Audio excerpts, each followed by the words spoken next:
Josias é uma criança neste tempo. Josias, com 8 anos de idade, 16, começou a buscar ao Senhor. Aos 21, ele destruiu aquilo que não ofertava e não agradava a Deus.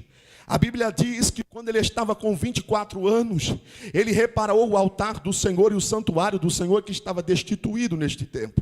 Os anos se passam e quando nós chegamos neste tempo aqui, Josias ele morre em uma batalha lá no ano aproximadamente 609 a 610. Numa batalha lá no Egito, lá, ele morreu pelo faraó Neco. Neste período aqui, meus amados irmãos, ele começou a ver que aquilo que ele fez no passado já não tinha tanta importância, porque as pessoas, uma parte foi com ele, outra parte não foram, e naquela batalha ele chegou a morrer. O seu filho ele senta sobre o trono, mas o Senhor está fazendo um cenário tão grande, a qual Nabucodonosor ele chega até o poder de uma forma avassaladora e assustadora. A Bíblia diz que quando Nabucodonosor ele assumiu o governo do povo, porque ele era o Senhor de toda a terra, o Senhor tinha dado os governos dele na mão de Nabucodonosor. E neste tempo aqui, a Bíblia Sagrada vai nos descrever que Jeoaquim, aquele que era filho de Josias, ele estava sobre o governo do povo,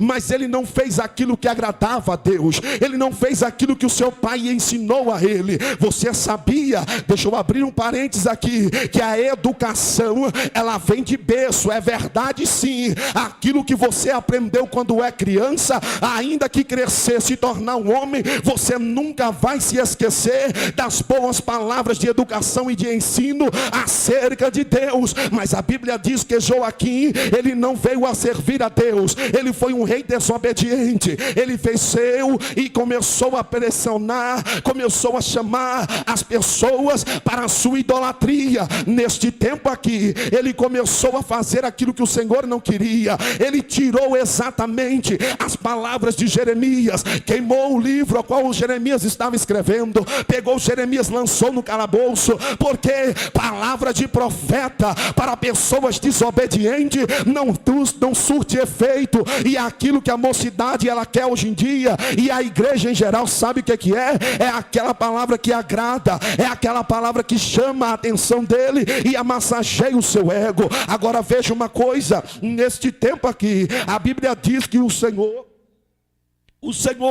ele permitiu que Nabucodonosor, ele se levantasse e fosse ao encontro de Jerusalém. Neste tempo aqui existiu 3 tentativas de Nabucodonosor para destruir a cidade. A primeira, no ano 606 a.C., ele começou a deportar aqueles que estavam no alto escalão do templo, aqueles que estavam dentro do santuário do Senhor. A segunda invasão de Nabucodonosor foi por volta do ano 597 antes de Cristo. Ele levou Jeoaquim para a Babilônia e lá em Babilônia ficou cativo. A terceira excursão ou incursão de invasão de Nabucodonosor foi por volta do ano 586 antes de Cristo. Neste tempo aqui, Zedequias ele tentou fugir do rei, mas não conseguiu. Ele tentou fugir, se escapar, mas os homens foram atrás, capturá-lo, vazaram seus olhos,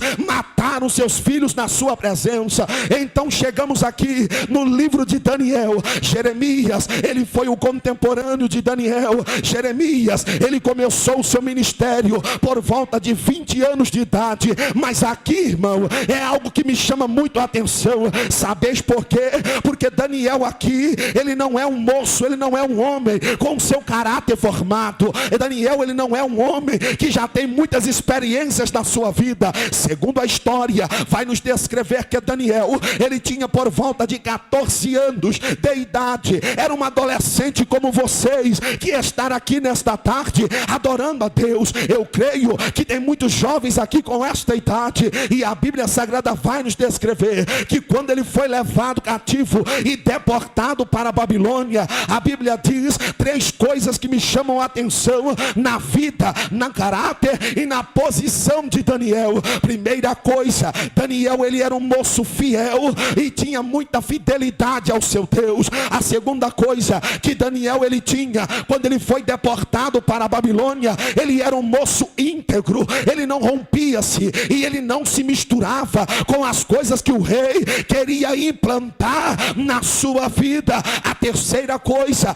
que Daniel ele tinha, ele era um jovem obediente à voz de Deus. Tinha 14 anos, estava longe do seu pai, estava longe da sua mãe, estava longe da sua cultura, estava longe do santuário, estava longe dos sacerdotes, estava longe do sacrifício, mas mesmo assim, lá em Babilônia, era um moço íntegro. Deixa eu dar uma cutucada aqui na tarde deste dia. Quantas pessoas ela não tem esta mesma postura nos dias atuais? É obediente sim, somente quando está na presença do pai e da mãe, mas quando está reunido com meia dúzia de adolescentes da mesma idade, da mesma faixa etária, muitas coisas ele quer fazer e muitas delas até acaba fazendo. Ei, deixa eu chamar a sua atenção aqui. Não pense que aquilo que você fez ou faz, o Senhor não está vendo. Os olhos dele estão na sua vida.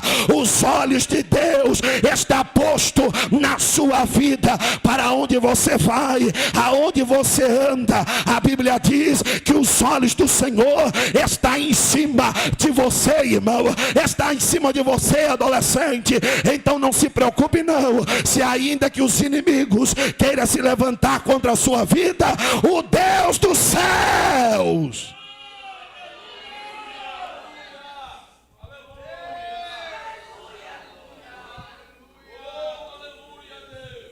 vamos lá. Daniel, ele chega até o palácio. E neste tempo aqui, o que eu quero trazer nesta tarde aqui é uma palavra de reflexão para você. Todos conhecem a história de Daniel, aqueles que gostam de ler. Mas o que me chama muito a atenção na vida de Daniel não é simplesmente a sua postura, mas é aquilo que Babilônia ele quer fazer. Quem era a Babilônia, irmão Anderson? Uma superpotência que estava no auge da sua fama. E aqui entra o que eu quero falar nesta tarde. Babilônia, lugar de desobediência. Segundo, Babilônia, lugar de idolatria. Terceiro, Babilônia, lugar de promiscuidade. Quarto, Babilônia, lugar de infidelidade. Babilônia, quinto, lugar de pecados. Babilônia, lugar aonde as pessoas não respeitam ninguém. Sexto e sétimo, Babilônia, lugar de corrupção. Agora vamos entrar aqui numa coisa. Babilônia, quem é Babilônia hoje? Babilônia hoje é o mundo em que vivemos. Vai me dizer que hoje, nesta terra que estamos vivendo, você encontra fidelidade. Vai me dizer que nesta terra que estamos enfrentando hoje, século 21, há pessoas fiéis. Vai me dizer que hoje, ainda que encontre, mas eu estou mostrando o cenário de hoje. Vai me dizer que hoje, na terra onde nós estamos vivendo, não há corrupção. A corrupção está presente na mídia. A corrupção está presente no governo. A corrupção está presente nos âmbitos sociais. E o que é que o diabo está querendo introduzir na mente da igreja hoje? A mídia, ela é um meio a qual o diabo ele está usando de todas as formas para introduzir na mente da igreja, na mente dos jovens, aquilo que era errado, hoje se tornou certo. Aquilo que era certo hoje é errado. A corrupção ela está atingindo os ambientes sociais. A corrupção ela está invadindo o ambiente da igreja. Aquilo que não era para existir, hoje está existindo. A Bíblia vai nos descrever que quando eles foram deportados para lá, eles estavam longe de tudo isso que eu falei para vocês a priori, mas eles propôs em seu coração em não se contaminar com aquele ambiente em que eles viviam. Eu tenho que falar para a juventude nesta tarde: é necessário nós nos desviarmos daquilo que nos embaraça, daquilo que tira a nossa comunhão com os céus, e nós venhamos a marchar de vitória em vitória, de força em força e de glória em glória. Deus, Ele está à procura daqueles que não querem de forma alguma entrar por esse caminho. Hoje em dia a mídia, ela quer embutir na nossa mente que tudo aquilo que nós pregamos e ensinamos à luz da Bíblia é tudo mentira, é mentira de Satanás, porque o que ele quer mais fazer hoje é mostrar que um homem com um homem se tornou normal. Eles querem implantar na mente das pessoas que uma mulher casar com outra mulher é normal também. Ei, irmão, nós podemos viver dentro de Babilônia, mas nós não aceitamos aquilo que Babilônia quer falar. Nós somos a voz profética neste tempo. Deus, Ele está procurando Daniéis aqui, irmão. Deus, Ele está à procura de Ananias aqui, irmão. Deus, Ele está à procura de Misael e Azarias nesta tarde. Você quer se levantar nesta tarde e dizer: eu estou aqui, eu não vou me contaminar, ainda que eles queiram falar que é verdade, eu creio em Deus, o meu coração, ele não vai se contaminar. Por quê? Porque a Bíblia diz: santifica-os na verdade, santifica-os na verdade. A tua palavra, ela é a verdade. A palavra de Deus na sua vida é a verdade que vai transtornar este mundo aqui, meu irmão. Ei, minha irmã, Deus, Ele está à procura de pessoas que querem assumir esse chamado. Vamos lá. A primeira coisa, quando Daniel ele entrou lá dentro do palácio, longe do seu pai, do aconchego familiar, do carinho e da atenção de seus pais, ele foi levado junto com alguns jovens que pertenciam à linhagem real também. Neste tempo aqui, o rei ele instituiu o eunuco por nome de Aspenaz. Aspenaz, ele começou a mudar algumas coisas que estava presente no caráter e na vida desses jovens. Quando Daniel, Misael, Azarias e Ananias chegou diante da presença do palácio, logo Aspenaz ele tentou mudar algumas coisas que já tinha sido estabelecido pelo Senhor. A primeira coisa que ele mudou foi os seus nomes. A primeira coisa que ele quis trazer foi uma influência para mudar o seu nome. Como assim, irmão Anderson? Porque eles queriam mudar ou influenciar a mudança do seu nome. Quando Daniel ele entrou dentro do palácio, o rei, ao mudar o seu nome, ele estava influenciando o jovem em primeiro lugar, para que eles de forma alguma tivessem nenhum tipo de lembrança da terra ou do lugar da onde eles tinham vindo. A segunda coisa que Aspenaz ele quis implantar dentro da mente dos jovens foi que eles viessem a viver lá dentro. E neste segundo propósito, eles vieram a varrer da mente ou do coração dele que um dia ele tivera um Deus a qual ele serviu no seu tempo. A terceira coisa que Aspenaz queria influenciar na sua vida ou na vida dos jovens foi que eles viessem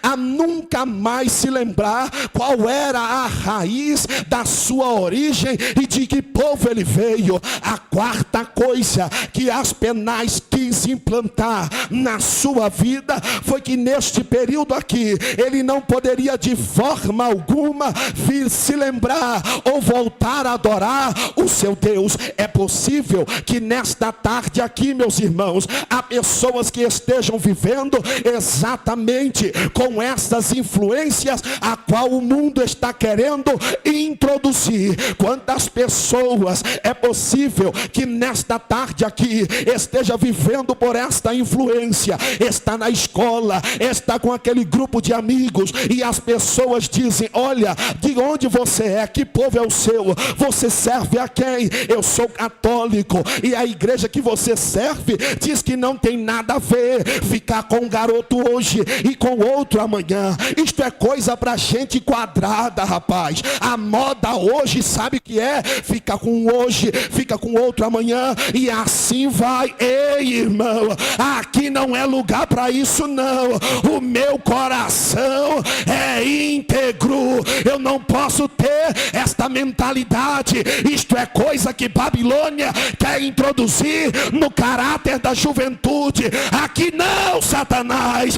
Aqui tem uma mocidade, uma juventude que quer ir para o céu com coração puro. Mas como, irmão Anderson, eu não vou me contaminar. Faça como o salmista Davi. Ele disse assim: escondi, Senhor, a tua palavra no meu coração, para eu não pecar contra ti. Eu vou esconder. Ei, esconda a palavra, esconda a palavra, esconda a palavra, esconda a palavra do seu coração. O coração, meus irmãos, é a fonte não simplesmente da inteligência. O coração, ele tem algumas coisas que me chamam a atenção. O coração é a sede das emoções, o coração é a sede da inteligência, o coração é a sede dos desejos. E se eu esconder o meu coração, os desejos de Satanás não tem valor na minha vida. Se eu esconder o meu coração, a minha mente está protegida. Se eu esconder o meu coração, o diabo ele não chega, o diabo ele não toca, o diabo ele não implanta aquilo que Deus disse que não é para mover ou para viver.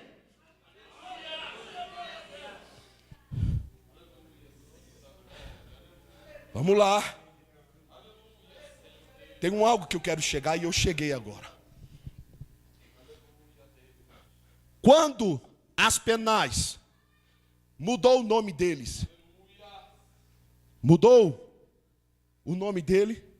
Qual era o propósito dele? Eu já lhes falei 4. Mas existia um cerne principal. O nome é a sua identidade. Quando você está dentro do ventre da sua mãe, a primeira coisa que o pai e a mãe se preocupam é em quê? No nome. Por quê? Porque o nome ele vai ditar uma expressão que fale ou que colabore para o que eu serei amanhã. Dentro da Bíblia, nome não é simplesmente colocado por colocar. Nome na Bíblia é uma reação de um resultado de uma intimidade com Deus ou de alguma convivência que aquela pessoa teve com Deus.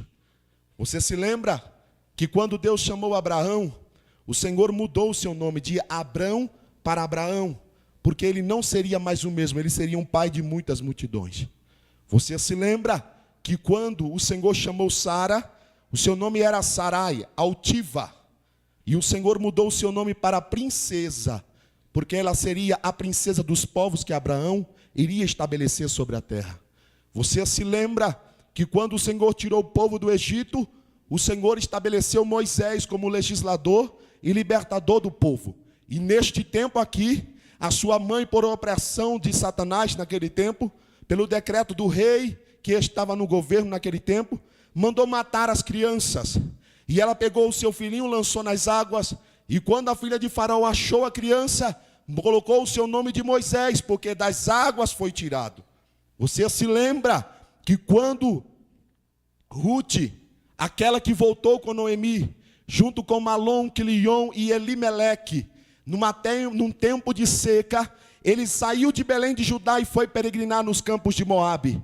E quando eles foram peregrinar naquele campo de Moabe, Lá eles começaram a viver uma vida farta até um certo tempo. Mas o Senhor veio a trazer juízo sobre eles. E quando ele chegou a voltar para a sua terra, logo já não eram mais as mesmas pessoas. Porque Noemi perdeu seus 2 filhos e o seu marido. A sua nora voltou com ela. Mas quando ela voltou, a Bíblia Sagrada vai nos descrever que os parentes que estavam na cidade olhou para de longe e falou: eita, aquela que vem ali é Noemi. Eu conheço por causa das vestes dela, é ela mesmo. Mas quando ela chegou perto dos seus parentes, logo ela disse: não me chameis Noemi, me chamai de Mara. Mara quer dizer amarga ou amargura, porque o Senhor derramou as suas mãos sobre a minha vida. Agora deixa eu abrir um parênteses aqui. Estes moços, eles receberam nomes a qual foi os seus pais que tinha colocado nele. E eu acredito, por ser Daniel jovem, naquele tempo com 14 anos, os seus moços, os seus amigos Daniel, Misael, Ananias e Azarias tinham possivelmente a mesma faixa etária de idade. Mas quando eles nasceram, o seu pai colocou o nome de Daniel. Deus é o meu juiz. Eu acredito, e a Bíblia me dá o direito de pensar que naquele tempo ali, meu irmão, ele estava passando por uma aflição. A nação estava correndo risco e um perigo de invasão e de deportação para a Babilônia. E eu creio que quando o pai de Daniel viu que era um menino, ele disse: eita,